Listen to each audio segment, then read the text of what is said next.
윗사람 눈치 보는 것도 힘든데 아랫사람 눈치까지 봐야 된다면 직장생활 힘들어서 어떻게 합니까? 이 영상을 제대로 보신다면 존경까지는 아니더라도 무시를 받지 않는 직장생활을 할 수 있습니다. 평생 신입일 것 같은 저에게 어느덧 후임이 생겼습니다. 하지만 이게 기쁘지만은 않더라고요. 신입이기에 막내이기에 커버되는 부분이 무척이나 많았기 때문입니다. 군생활을 하면서 느끼지만 보통 신병이 들어왔다는 것은 내가 일을 한창 할 때인 일병이 되었다는 뜻과 같은데요. 그 많은 곳 후임의 실책이 나의 관리 미스가 되어서 돌아올 수도 있다는 점입니다. 그렇기에 회사 후임과도 좋은 관계를 지속해야 원만한 직장 생활을 이어갈 수 있을 텐데요.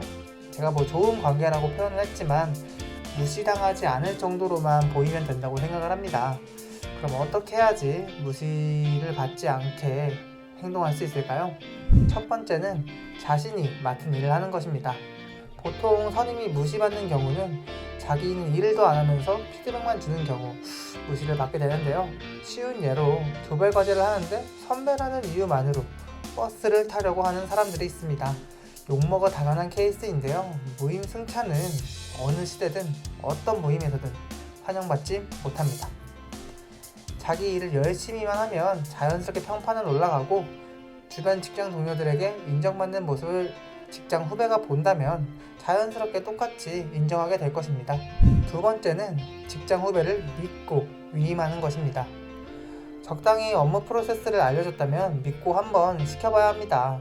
신입사원이기 때문에 업무의 처음부터 끝까지 마이크로 매니징 하려는 경우가 있는데요. 하지만 그건 일을 할 기회를 빼앗는 것이라고 할 수 있습니다. 실제로 90년생들은 일을 이렇게 하면 더 편할 거라는 그런 조언조차 꼰대라고 인식하는 경우가 있다고 합니다. 직접 부딪히고 일을 배울 기회를 빼앗기 때문인데요.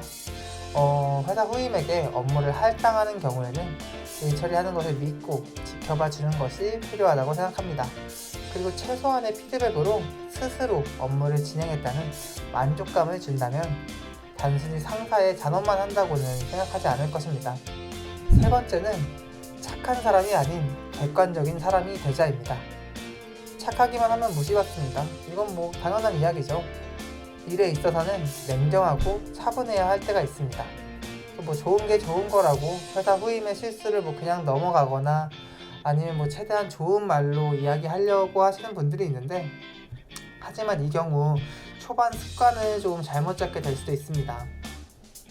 대부분 모든 것들이 처음이 기준이 되는데요. 그렇기에 가정교육이 중요하고 첫 연애, 첫 사수들이 중요합니다. 삶의 기준을 만들어주기 때문인데 회사 후임의 기분을 맞춰주는 것이 좋은 사수라고 생각되진 않습니다. 객관적으로 바라보고 상대가 납득할 수 있게 피드백을 줄 수 있어야 된다고 생각합니다.